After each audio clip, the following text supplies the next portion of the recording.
कि रउआ बहारा से घरवा जब ना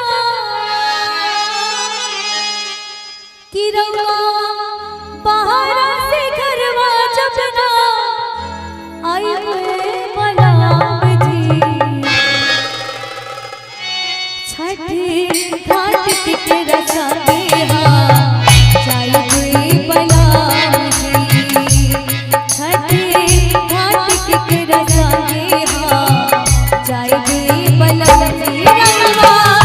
बहारा से घरवा जब ना बहारा से घरवा जब ना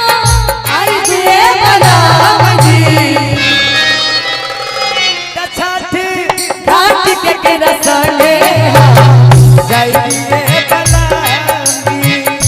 कि छठी घाट के रसा के हाँ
जाई हुए मलाम जी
भजन की अंतिम लाइन में चाहूंगी एक बार सबकी ताली हो जाए कहेंगे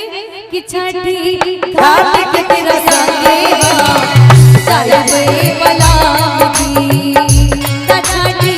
घाट के रसा के जाई हुए मलाम जी छठी घाट के रसा के जाई हुए मलाम जी छठी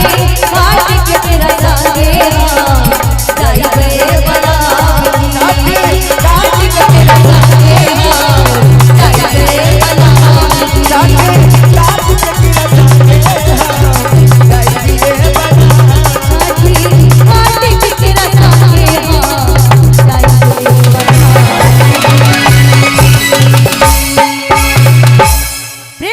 छठी मैया की